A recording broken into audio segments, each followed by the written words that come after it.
Good afternoon, everyone. My name is Guy Lacroix. I'm one of the co-organizers of this conference, and I'm also co-chair along with Pierre-Carl and Raquel Fonseca of the Industrielle Alliance chair on research on demographic changes. As a co-organizer, Pierre-Carl and a whole team of us actually spent some time reviewing papers that were submitted to this conference. And earlier today, someone mentioned, well, we hardly saw any papers on Canada. Well, that's we're economists, so this is the equilibrium between labor supply and demand. And so we received a bunch of papers, very interesting papers, some of which we had to decline because of scarcity of time, but most papers were very high quality, and that's what we saw since yesterday, very good, entertaining and challenging papers. So the fact that we have very few papers on Canada is a reflection both of the equilibrium that we reached between the committee, but also the fact that we had very few papers submitted on Canadian data. And that's a reflection also of the scarcity of data we have in Canada and the challenge that we face when addressing issues of aging in Canada. So despite this, we thought it was fitting to invite a number of panelists who have spent research time analyzing and studying the aging and mostly pension system in Canada. So we organized this panel to wrap up the conference by inviting three, and you'll see very interrelated presentations, three panelists that will address the issues of ongoing discussions in Canada about reforming the pension system. Despite the fact that we haven't heard much about this in today's conference, well, there's ongoing discussions in Canada about reforming the system, and these discussions have been going for quite a while, but they've been picking up as of lately, and all three panelists will address this issue. So what I suggest we do is I'll present all three panelists, and then we'll let them make their presentation, and then ask for questions from the floor so that they can interact between themselves, given the fact that all three presentations addresses more or less the same issues, but from a different angle. So if you agree with me, then I'd like to present all three panelists, and then we can start with their presentation. So our first panelist will be Bob Baldwin. Bob Baldwin is a Ottawa-based consultant who has worked a lot on pension system for the past 30 years. He was a member of the panel of that advised the Ontario Expert Commission on Pensions, and he prepared a research report for the Government of Ontario on the retirement prospects of Canadians. He is a director of the Addenda Capital and chairs the Board of Trustees of the Canada-wide Industrial Pension Plan. And among his past assignments, he was on the board of the directors of PSP Investment. He also chaired the Canada Pension Plan Advisory Board, and he is a member of the Canadian Institute of Actuaries Committees on Professional Conduct. So Mr. Baldwin will be our first presenter. The second one is Tammy Schirle. Tammy is an associate professor of economics at Wilfrid Laurier. She completed her PhD at the University of UBC in 2006. She is currently director of the Laurier Center for Economic Research and Policy Analysis and is a member of the City Hall Pension Policy Council. Her research interests include the economics of the elderly, income inequality, social policy, and the economics of gender. She has published extensively in top academic journals, including Journal of Labor Economics, Canadian Public Policy, Social Science and Medicine, and Review of Income and Wealth. Third but not least, my colleague Pierre-Carl Michaud is a professor of applied economics here at HEC Montréal. He holds the, along with me, Industrielle Alliance Research Chair on Economics of Demographic Changes, and is the Vice President of the Public Policy Group at CIRANO, also based in Montreal. He's an affiliated adjunct economist at RAND Corporation, and he has published several publications in top scientific journals in economics, public health, and one of which, his paper, received the 2009 Economic Impact of Medical Research Award. His research relates to the economics of retirement, aging, population health, and has been funded by various organizations such as the U.S. National Institutes of Health, the Fonds de Recherche du Québec, Société Culture, the Social Science and Humanities Research Council, and NetSPAR in the Netherlands. Professor Michaud received his PhD from Tilburg University. So I would ask Mr. Baldwin first to address the audience, and then we can move on to other presenters. And if you don't mind, keep your questions to the end so that they can all respond simultaneously. Thank you. First of all, thanks for the kind words of introduction. It's been a pleasure to be here over the last 2 days. I feel like I should congratulate all of you who are still here on your stamina. been a lot to take in over the last couple of days, and bearing in mind the passage of time, I will try to edit some of these comments on the go. I can't resist pointing out that I was a little intimidated by part of this morning's conversation about the impact of aging on our mental capacity. At my stage of life, I hope I'm not putting on a demonstration of some of the downsides that come with older age.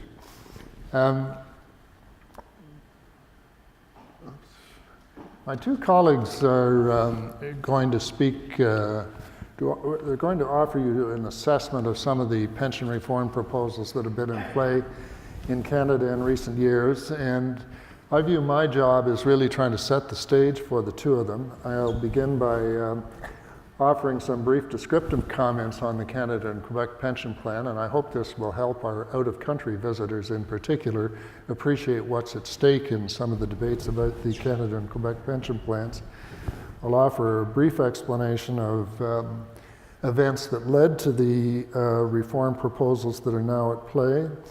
I'll also be noting both the reforms that have been accepted and some of the alternative proposals that were in the public domain prior to the agreement on changes to the Canada pension plan.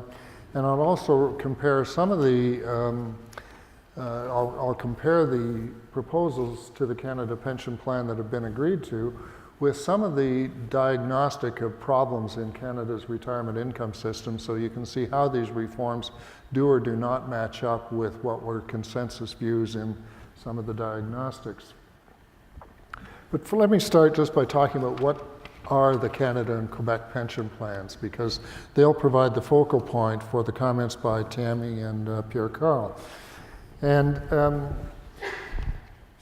the Canada and Quebec pension plans form what in OECD terminology is Canada's Pillar 2 of the retirement income system. And Pillar 2 in OECD terminology is the mandatory earnings-related component of the retirement income system. So the Quebec pension plan is the mandatory earnings-related program here in the province of Quebec. The Canada plan operates in all other provinces of Canada. There is complete portability between the two plans, so that as workers move back and forth between Quebec and other parts of Canada, there is a complete continuity in coverage. The benefits in the two plans are almost identical. There are a few small details that are different, and there's also a small difference in the contribution rates to the two plans, but it amounts to less than a full percentage point divided between employers and employees. For those of you visiting from outside the country, you'll recognize pretty quickly as you get to know the Canada and Quebec plans that they provide benefits that are really quite modest by OECD standards. Both plans prior to reform are designed to replace 25% of pre-retirement earnings, but the earnings are only covered under these plans up to a level just above average wages and salaries. It is worth noting, though, that our Pillar 2 program, the Canada and Quebec pension plans, do sit on top of what for most Canadians is a flat rate benefit provided by our Old Age Security or OAS program. The fact that we have a flat rate component in our retirement income system is important because it means that the earnings replacement function is fulfilled more fully for workers with low earnings than it is for workers with high earnings. I'll circle back to that point before the end of my remarks.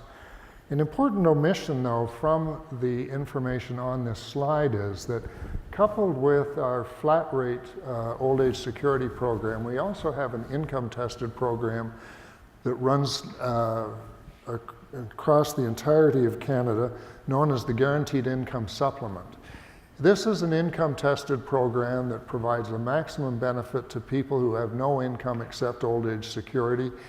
Income from sources other than old age security reduce that income tested benefit by 50 cents on the dollar.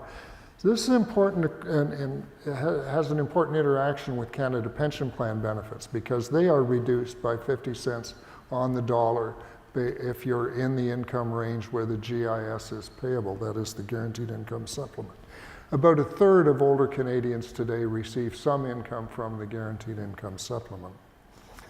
I should say too, with respect to the Canada and Quebec pension plans, the benefits are modest and quite deliberately so, in the sense that there has been a historic policy preference in Canada for leaving quite a lot of room for workplace pensions and individual retirement savings in the system as a whole.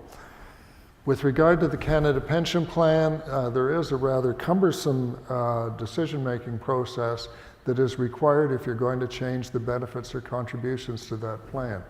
Those benefits and contributions can only be changed through an agreement between the Government of Canada on the one hand and 2/3 of Canada's provinces with 2/3 of the population on the other.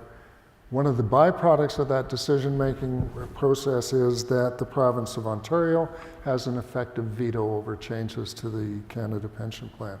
And the last thing I'll say about the Canada and Quebec pension plans is they have been contentious from day one. We're celebrating the 50th anniversary of the launching of these two programs, and I think it's fair to generalize that from their inception, we've had a great deal of debate about whether benefits under the plan should be expanded, with the labor movement generally lining up social action allies to campaign for increased benefits under the plan, and the insurance industry lining up its allies to oppose any expansion. So I'm going to skip over most of this slide. What I will simply do here, rather than walk you through the full chronology, is simply point out that in June of 2016, the federal and provincial finance ministers agreed to an expansion of the Canada Pension Plan. And I'll describe that expansion in a moment. It is the byproduct of a debate that went on for 7 years prior to the finance ministers reaching this conclusion. And the fact that we've been through 7 years of debate about this helps frame some of what I'll say on the next few slides. First thing I want to point out is that within that 9-year period, there were a number of alternative proposals put forward for expansion of the Canada Pension Plan and related type programs. Just before federal-provincial dialogue on expansion of the Canada Pension Plan was suspended in 2013, there seemed to be a convergence of federal and provincial views around what came to be known as the PEI proposal. And had the PEI proposal for expanding the Canada Pension Plan been put into place, the benefit rate under the plan would have been increased from 25% to 40%. And the range, but the 40% benefit rate, let me phrase this again, the incremental 15 percentage points of benefit rate would only have been applied to earnings between half average wages and salaries and roughly 1 3/4 times average wages and salaries. When the discussions on Canada Pension Plan expansion were suspended by the Government of Canada in 2013, the province of Ontario responded by saying, well, we're going to set up our own version of the Canada Pension Plan and operate it in the province of Ontario. It was similar to the PEI proposal in the sense that it would have added 15 percentage points to the replacement rate currently provided by the Canada Pension Plan. But it differed from the PEI proposal in 2 respects. First of all, it would have covered all earnings from 0 up to 1.75 times average wages and salaries. And secondly, it would have exempted from participation workers who belong to workplace pension plans that provided comparable benefits to this increment of 15 percentage points. Finally, I'll note yet another alternative was put forward by the Demure Committee, which was providing advice to the Government of Quebec, and it proposed the creation of a longevity pension, which would have provided benefits amounting to 0.5% for each year of contributions to this new tier of Quebec pension plan benefits. It would have done so on the same range of earnings as is currently covered by the Quebec pension plan, and benefits under this longevity pension would have been payable starting at age 75. One of the interesting things to me about that proposal for the longevity pension is it would have focused private retirement savings much more clearly on providing a term certain annuity rather than a lifetime annuity, and I suspect that's part of the reason why it was called a longevity pension. So the change in what those possible changes I just described were proposed between 2009 and 2016. Now I want to focus on what was actually adopted in 2016. And first of all, the decision was made that the benefit rate under the Canada Pension Plan should be increased from 25% to 33%. Secondly, that the range of earnings covered by the Canada Pension Plan should be increased by 14% starting in 2015. In today's dollar, that amounts to an increase from $54,900 to $62,600. I'll skip the comment on the contribution rates, save to note that the contribution rates were to be phased in between 2019 and 2025. The new benefits would be phased in over 40 years, starting with the increase in the new contribution rates. The new benefits were to be fully funded, and finally the new benefits would be accounted for separately. And without wandering too deeply into the weeds, one of the consequences of these newly proposed benefits under the Canada Pension Plan is that in certain respect, the rules that will apply to the way in which benefits are calculated are going to be different for the new benefits compared to the benefits that were already in place prior to reform. This makes an already complicated pension program extremely complicated. So also during this period of 9 years, there were many attempts made to analyze the retirement income prospects of Canadians. And I want here to focus attention on the conclusions reached in 5 microanalytic studies that tried to answer the question, what portion of Canada's future elderly are likely to experience a significant decline in their standard of living? Each of these 5 studies had what I called a headline conclusion. That is, a conclusion by which people came to know it and to which people became quite attached. And the conclusions varied quite dramatically. You had a 2015 study saying that 17% of the future elderly would suffer a decline in their standard of living. You've got a 2011 microanalytic study saying 50% are going to suffer a significant decline in their standard of living. Not surprisingly, people who wanted to resist reform seized on the 17% number. Those who wanted a dramatic reform seized on the 50% number. And this is not surprising given the contentious nature of debates around this program. But actually, if you dug into the studies with any depth, what you found is that they were less different than one might ever have guessed from the headline studies. And indeed, if you look at the conclusions reached with respect to young middle earners, the range of difference, rather than being 17% to 50%, is down to 30% to 50%. So if you focus on young middle earners, as I say, the conclusions are much closer than one otherwise might have guessed. There were also some common qualitative conclusions. All of these studies concluded that the problem of declining living standards in old age as we look to the future is primarily a problem for middle earners and up. The existing programs of Old Age Security, Canada Pension Plan, Guaranteed Income Supplement are likely sufficient to replace the pre-retirement earnings of low earners to a degree that will allow them to maintain their standard of living in retirement. That's not true of middle and upper earners. Another common conclusion was that people who do not belong to a workplace pension plan are much more at risk than others. And finally, there was a common conclusion that younger people are more at risk than people close to retirement age. Underlying these common conclusions are 3 sources of difficulty. One is the declining participation in workplace pension plans. A second is the declining relative value of old age security.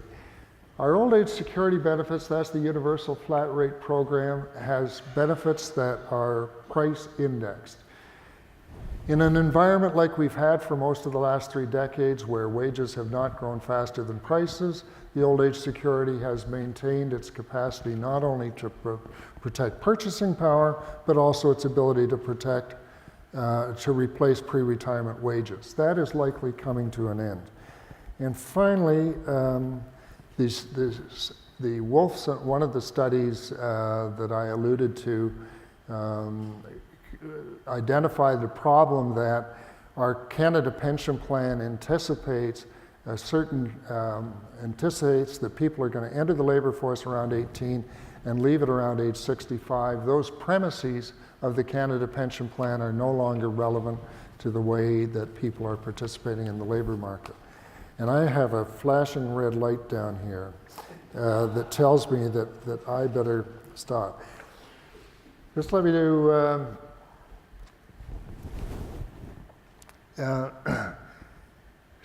be really quick on this. The proposed change to the Canada pension plan will cover earnings from 0 to half average wages and salaries, which is probably not consistent with the diagnostic that was done over the 09 to 16 period. Secondly, while an increment has been made to the upper level of earnings, and that is consistent with the diagnostic that was done between 09 and 16, the small amount of that increment is less than I think most of the diagnostics would have suggested is appropriate. Thirdly, I'll just say that the benefit rate that has been adopted still leaves most middle earners in a situation where they have to derive a fair amount of income from sources other than old age security, Canada pension plan, GIS. And I'll flip down to the very bottom point, which is that there is a real risk for low earners that they will lose more from more replacement value from the declining replacement value of OAS than they will gain through the increase in the benefit rate under the Canada pension plan. And I will stop my remarks at this point. Thanks.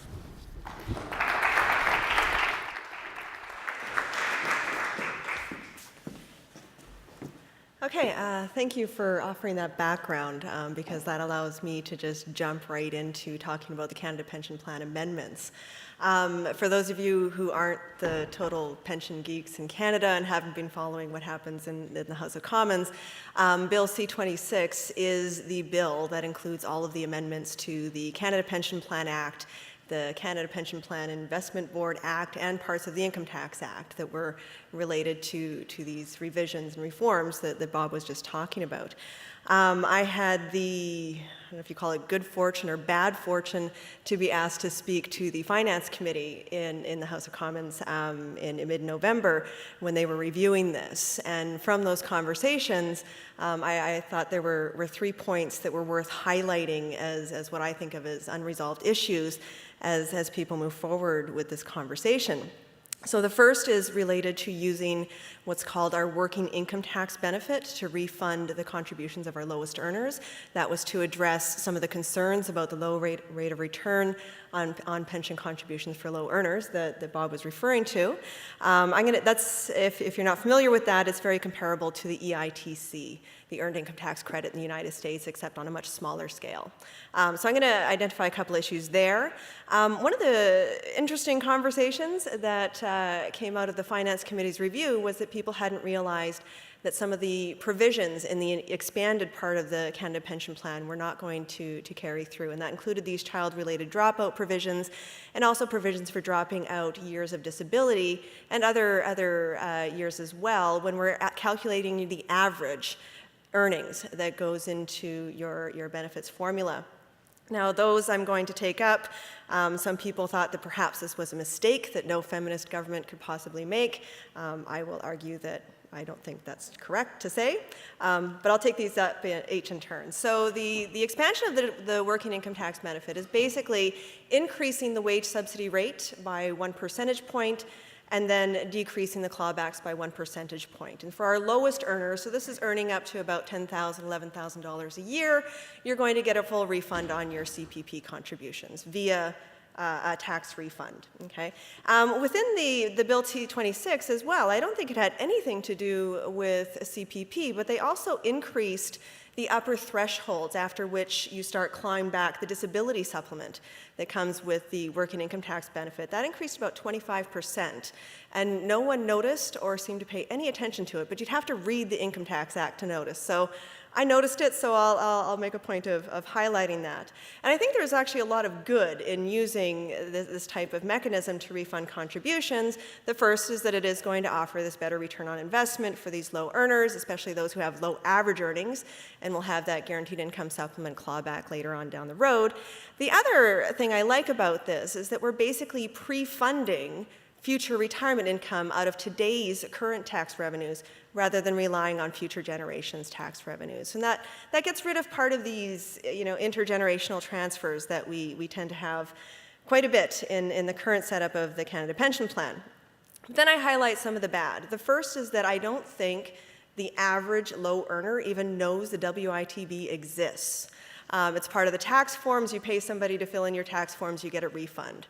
It's sort of buried into there. And so they don't actually see the wage subsidies they're getting. The other point is that we're only covering one of the 2 percentage points on payroll that are going into CPP contributions. The other part is being made by employers. And when you think about the full tax incidence of those extra contributions, we expect that to be borne by workers and not the employers themselves, or at least the majority of it. So they're really only getting a partial refund on the contributions that are made. And then, of course, is the low coverage. If you are a single individual, you are completely phased out of the WITB by the time you're earning about $18,000 a year. So that's less than working full-time at minimum wage. So it's a relatively small program. What I've called the very bad is thinking about developing policy with gender equity goals in mind. It was really nice to see Derek's paper this morning to give us at least some Canadian evidence that collective modeling of the household is something that just doesn't really pan out in the data. And it's from those types of models that people have a conversation about trying to develop tax and benefit policy, thinking of individuals as the tax unit rather than the family. And this is in the interests of promoting gender equity. The WITB eligibility depends entirely on family income, not the individual income, despite the fact that CPP contributions are individual and CPP is individual based. So that's a problem. The other problem is that only one of the earners can claim the benefit. So the family has to negotiate quite often who's going to be able to claim that. And so as a result, what you're going to have is that after-tax and benefit wage rate, particularly of the lower earner in the family, which is generally going to be women, that is going to depend on their spouse's decision and their ability to negotiate within their household. So I don't like that about the WITB. I think it's something that should generally change, and it certainly doesn't make it an appealing mechanism for use as refunding CPP contributions. Now, the other one that came up as, I think, a bit more controversial was eliminating the child rearing dropout provision. So when we work out your average, in the American system we call it an average index monthly earnings that we stick into a benefit formula at retirement, before we get to that average, we drop out a lot of low earning years. So for every child that you have, you can drop out up to 7 years of low earnings. It's entirely your choice how many to drop out. It only works out to your benefit. We do the same for many low earnings years. It's 17% of your low earnings years now, as well as years of disability. And so that basically acts as a subsidy towards those individuals who take departures from the labor force for those reasons. Now, in expanding the CPP, they wanted to make sure it was fully funded, and I think a lot of the cynicism in the background was having these types of intergenerational and even intra-generational transfers and subsidies being sort of built in a very opaque way. And so they wanted to strip that out, was my impression. And so all of those dropout provisions were taken out of the enhancement.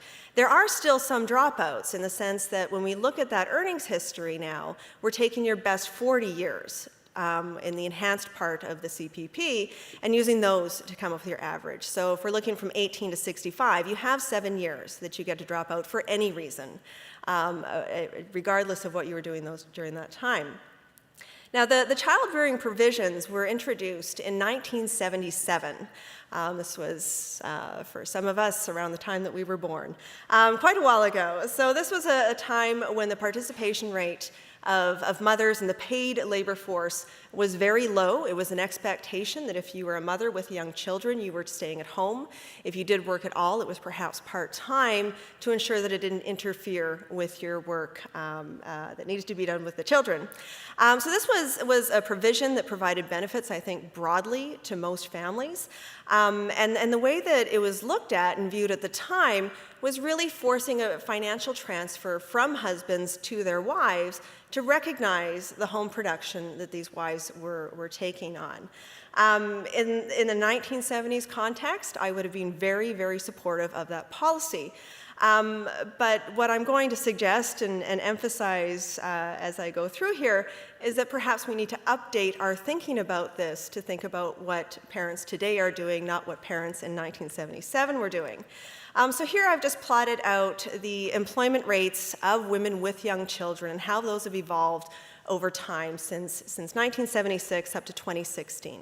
Okay, so I picked out employment at work for a very specific reason. In our labor force survey, we code any mothers that are on maternity leave with job protection as employed and absent from work. Okay, and that was a break in how we think about this around the year 2000 there when our maternity leave and job protection provisions were expanded. And so that gives you the break on that lower line there representing moms whose youngest child is between the ages of 0 and 2. Those are the age 0 kids.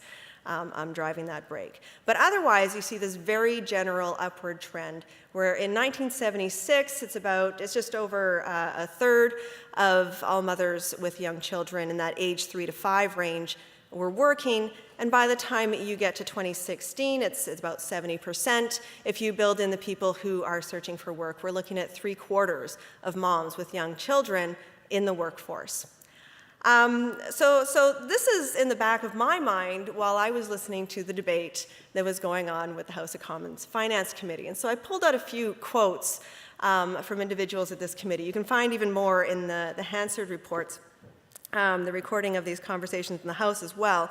Liberal MP, Mr. Willett, spoke to, as an example, his own spouse taking time away from the workforce to raise their children as something that was beneficial to society, and thinking that this was something we needed to think about. Mr. Youssef from the CLC was speaking to the historical origins of these provisions in the 1970s and talking about women taking time out and away from work as something that was socially desirable and necessary to do, and we certainly shouldn't penalize. And then Mr. Jansen from the Canadian Union of Public Employees expanded on that thought to talk about how we needed to subsidize this type of activity that was certainly beneficial to Canadian society.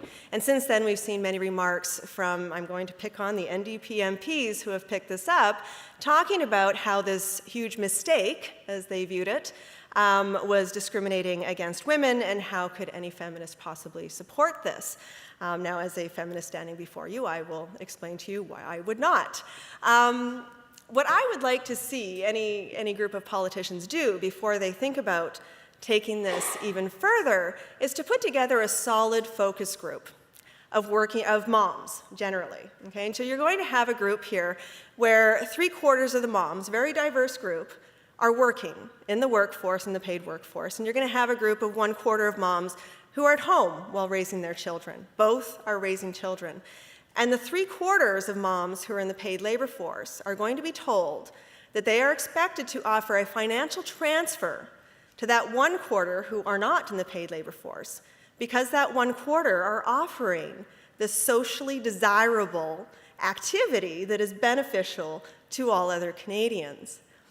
And just watch the conversation that ensues and see what comes out of that. And I'll just kind of leave that there for you to think about. But I think at the end of the day, you're not going to see the same type of support for these types of subsidies that you might have seen in 1977. And that's the context in which these decisions should be made. It should be thinking about young mothers in their 20s today that are going to be picking up these benefits 40 years from now, as opposed to thinking about the history of these types of benefits. So that's a large part of it. The disability insurance also came up. Now, the enhanced portion of the CPP does offer the same type of disability insurance that we've seen in the past. People often forget that our pension contributions aren't just a pension contribution, it's also a contribution to our long-term disability insurance plan. A big difference here between the US Social Security and the Canadian pension plan is that upon our focal point age here at age 65, in the US, you would simply continue with your Social Security disability benefits being converted, but at the same amount, into a retirement benefit. In Canada, we stop and we completely recalculate your benefit, but when we recalculate it, it's in a different formula, and we drop out these years that you would have spent in disability. The enhanced portion will not be dropping out those years anymore. So that came up in this conversation of dropout provisions as well. Again, we do have these best 40 years, so if you were disabled for less than 7 years before hitting 65, they will be effectively dropped out anyways, but it wouldn't be on top of other dropout provisions. So that's really the concern here. We were asked questions about, how expensive this might be. This is where, we need the actuaries that have access to this data to dig in, and it's not easy to dig into, as I am aware. But it's not clear, because to gain access to CPP disability, we do have very strict tests for eligibility. You need to qualify as having a severe and prolonged disability. Now, certainly, that means that many people aren't going to survive into their retirement benefits, but as people have become more likely to survive over time, we might see more and more people there. So I think that requires consultation with the actuaries, and then also consultation with Canadians to see if they want to pay the extra premiums to see that type of insurance. So now, especially these last two things, the child rearing provisions and the disability provisions, the Finance Committee's report was literally 2 lines to say that this needs to be taken up by the finance ministers when they meet in December, and they are meeting later on this month to review these types of things. And so I am not privy to those conversations that happen later on in the month, but I expect that at least someone here might see a finance minister and might strike up some conversation. So here's some things that I would suggest bringing into that conversation. The first is to think about moving away from using the WITB as a mechanism for refunding those contributions, and instead implementing a very simple, call it a CPP credit. You could think of designing it much the same way as a GST credit, using our tax system as an automatic enrollment in that type of program, and use that based on individual incomes and earnings to refund these contributions to our lowest earners. I'd also expand the thresholds across which we would offer those refunds. I would suggest that having this best 40 built into the program, rather than trying to specify each and every type of dropout provision that we think is worth including, actually has its merits. Everybody has some reason why they would want to drop out part of their history. Maybe they were in school, they got hit by the recession badly, they have elderly parents they need to take time out to care for, or they want to take time out to care for their children. And the best 40 gives those 7 years in a very flexible way, and I think there's merits to doing that. It makes it broad-based and much more transparent to who is getting what types of benefits. I would avoid the child rearing specific dropouts entirely myself. At least consider reducing them from 7 years would be a general suggestion. And in fact, I would suggest taking a broader look at the current CPP provisions and think about updating those to reflect the realities of moms today as opposed to the moms in the 1970s when these were introduced. And similarly for survivor benefits, we note that the way that those are currently structured offer fairly large subsidies towards the single earner families being paid for by the dual earner families. And then finally, I think the less controversial one is to think about evaluating the extra cost of adding to that disability insurance program. Thank you.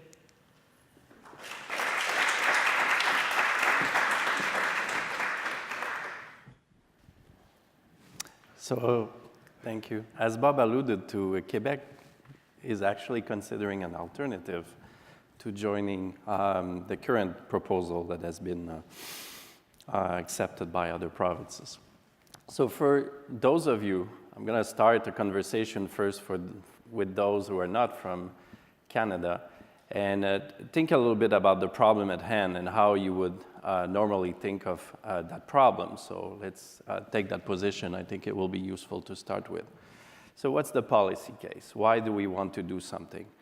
And Bob alluded to it and actually has produced one of the nice studies summarizing what we know from Canada, despite having very limited data, as Guy pointed out, that really what we're seeing is that low-income, the replacement rates in the future for middle-class workers with no defined benefit pension plans is actually going to be, so these replacement rates are going to be quite low. And of course, we have this trend at the same time where we're seeing employers moving away from DB plans. So this is a concern. And you can try to work with the data and try to come up with estimates of who is most vulnerable. And typically, we all end up with this sort of diagnosis, despite not being able to apply techniques such as those that Mike used in the previous talk. So the second aspect, or what's the diagnosis of the Canadian retirement system? Well, there's also large disincentives both to save and to work for low earners due to a program in Canada, which Bob briefly alluded to, which is the Guaranteed Income Supplement, which has this very high clawback rate, which goes all the way from 50 cents to 75 cents on a dollar of extra benefit. Okay, so we have that diagnosis. So we know a little bit in what situation we're in, and that situation is very different from what we see in other countries. So in most countries, we're actually discussing ways to decrease the generosity of public pensions, if we're in Europe, and also in the US, actually, and ways to accommodate this changing environment. Here in Canada, well, CPP and QPP was never generous. It was built on top of a very strong first pillar because at the origin, we didn't have a very strong pension system. And so we started by this first pillar, which was mostly targeted at preventing very high poverty among the elderly in Canada. And so that system, that earnings-related system, was built on top of that, a bit like what we saw in the UK with SERPs being built on top of the basic pension.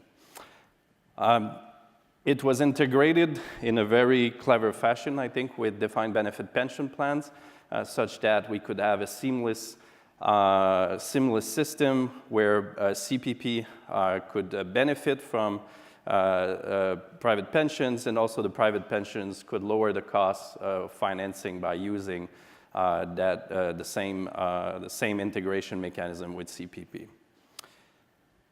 Now, if we pose that diagnosis and we ask what would the doctor prescribe if you were looking at a policy case like this, the one option that Canada went to is actually to reform QPP and CPP, increase its generosity. But we could have gone other ways. One of them would have been to introduce voluntary savings programs or quasi-voluntary savings program using nudges and so on, since we have a relatively targeted problem in terms of replacement rates. Or it could have tried to reform at the same time QPP and CPP, recognizing, and OAS, GIS, recognizing that now people are working, have long earnings histories, which they didn't have at the time, especially women. So we had these three options, and here we focus mostly on the first one. Now, what are the potential drawbacks of each proposal? So I'll start with the federal proposal, which has been mentioned. Well, it's addressing a quite targeted problem with a full expansion of CPP. So, of course, it's going to do two things that are not intended or not targeting the problem. One of them is going to force contribution on low earners, and Tammy has alluded to what that might do. These low-income workers in Canada, because of the first pillar, have replacement rates which are well above 90% and often above 100%. The second problem is that for high-income earners, well, the question is, do we want QPP and CPP to provide additional retirement income, and would these households actually demand that type of financial product, or do they want other means to save, which would provide better returns and more flexibility in terms of investment? In the end, begs the question, do we want to finance a trip to the Bahamas of very high earner people by enhancing CPP, or would we prefer to actually let them save for that additional trip? The second drawback is that, of course, the GIS clawback means a low return for low-income workers. So what did the federal proposal do? Well, it did something that is quite unusual in terms of a retirement system reform. It used tax tools to actually try and mitigate those problems by enhancing the WITB, a program which is not part of the retirement system, and so that was used to patch the problem. So this raises a number of issues, which Tammy alluded to, but I'd raise also another issue, which is political risk, that although right now we're thinking this should be part of the package in order to help low earners to achieve better returns or to accept that proposal, there's nothing that prevents the next government from meddling with that program and adapt the benefit in a way which forgets about this link that we've just made with the retirement system. And of course, what it allows the federal government to do is to finance intertemporally GIS savings. So because it's enhancing CPP and GIS is clawed back, GIS is going to be reduced due to the enhancement of CPP in the future. Well, the WITB is a tax spending right now, which is in some sense financing a reduction of the GIS program in the future. So what did Quebec have to say about the Canadian proposal, the federal proposal? Well, basically, there was this sensitivity about what would happen to low earners given these low potential returns. And so what Quebec proposed in the June meeting was actually to exclude earnings below half of the YMPE from additional contributions in order to avoid this potential contribution that would have low returns for these households. Now, so what happens when you do this? This chart is in French, but the right panel shows you the replacement rate that's depending on average income that a person could expect in retirement.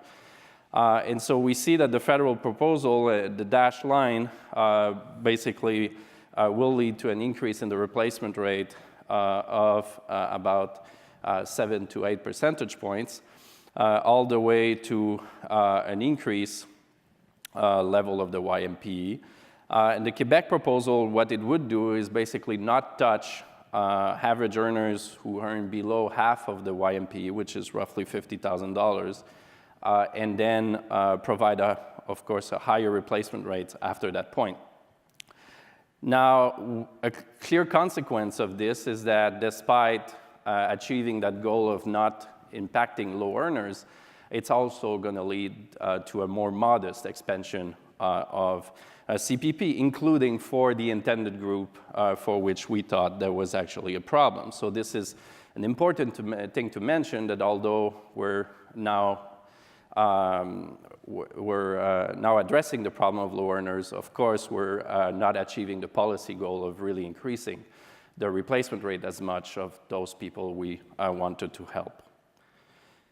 So we tried to look and compare these comparisons. Now, if you think of the textbook case of how you would go about comparing different proposals, there's a first step, which is basically to simply look at the budget constraint and see what sort of implicit financial product are we offering to people by forcing them in some sense to contribute to each of these new systems.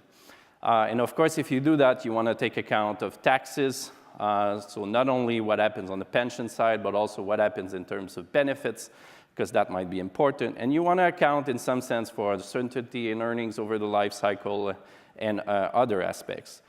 The second step you would normally take, which we won't do here, would be to actually then take that financial product and see whether actually, given some preferences, individuals would actually value that product. And that's a different question from the financial question, because then it raises the issue of whether or not these additional contributions are, in terms of costs, represent more, in terms of foregone consumption right now, represent more than the potential gains or the potential welfare that you get from having more benefits in retirement. And so that second analysis, of course, could be done if we had very good data to do that comparison. And then, of course, the last thing you'd want to do is to actually look at behavioral effects. So how are people going to react once you offer or once you make these changes? Are they going to reduce their private saving because they didn't value the product that you're actually offering them? Are they going to reduce labor supply? How are firms going to react to these new proposals? And as you can see, that raises a number of very important questions to address those policies. So what we did is simply that first step. You always start with the basics. Just simply look at, in the descriptive way, what's the implicit return that household can get from these different proposals. And so that's going to neglect the insurance value of each of these each of these products, as well as these behavioral effects we just discussed. So what we'll do is we'll take male individuals, and it's going to be easier for males because of less interrupted careers, as we saw with Tammy, that might raise some other issues which here would be more difficult to address. And we're going to look at males age 25, high school diploma individuals, and we're simply going to run a number of cases where we'll account for all the taxes, the uncertainty in earnings, and so on, and simply do like we would do with any financial product, find the internal rate of return or the implicit rate of return that individuals get from these proposals. The other thing we can also do is compute net present values of these products using as a rate of discount what people could get on the market after taxes from using an alternative strategy, which wouldn't involve the reform. And here we'll use a TFSA, which is a front-loaded tax preferred savings program that exists in Canada with a real rate of return of 3%, but of course, make it go through the tax calculations.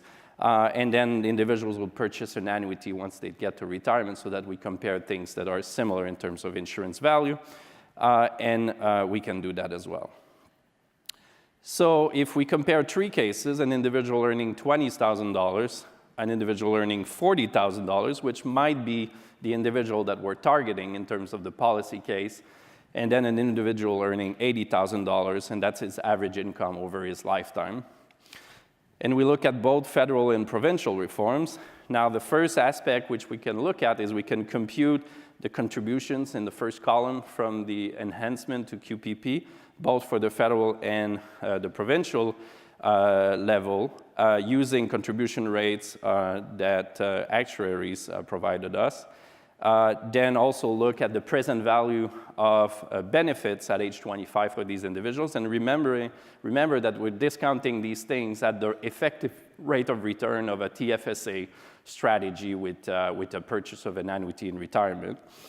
And so that looks like there's an internal rate of return that is higher than that rate of discount that we've used, because we see that the present value of benefit is much higher than the present value of contributions. Now, very important for this reform, of course, is that because of these new benefits, these individuals are going to see a reduction in their potential GIS benefit, guaranteed income supplement benefits, and of course, low earners are going to be more affected by this than high earners. So if we take the individual earning $20,000, despite gaining net roughly $7,000 in terms of the retirement system, the difference between the present value of contributions and benefits, well, basically more than half of that is going to vanish because of the reduction in the present value of GIS benefits, which he could obtain once in retirement. We can do this for the provincial reform as well, and of course we see that the effect is much lower because these individuals are not contributing and not getting benefits, and then we see that high earners are less impacted by this. Now, of course, the federal fix has been to bonify or increase the generosity of the WITB. Here we're using the Ontario proposed enhancement, and so we see that that covers part of the GIS decrease, and here valued at about $2,000. Now, the net effect on disposable income, you see that positive at the federal level at all levels, smaller for Quebec, and even though Even so, for the middle group, which is actually the group where the intended group in terms of the policy objectives. Now, if you compute the actual internal rate of returns, of course, since these effects on disposable income are all positive, the internal rate of return has to be higher than this strategy which we use to discount these flows, and so you get higher rates of return, of course, with the federal reform at low levels of income, but of course that's not surprising because we're having tax spending with the WITB, which in some sense, in these calculations, comes from nowhere, right? No one paid for it. So, of course, it provides higher returns. And then we see the other rates of returns, which eventually converge for other groups. So are both proposals reaching the policy objective? I'd say that not really. On one hand, the federal proposal is doing this all across the board change. But at the provincial level, policy does not really increase replacement rates by an amount which would really solve the problem. And so really the opportunity that was missed from this round of proposal is actually a discussion over the mix of GIS, OAS, and QPP, CPP, which I think is really at the root of the difficulty we're having into finding a reform which would address the policy problem. Thank you.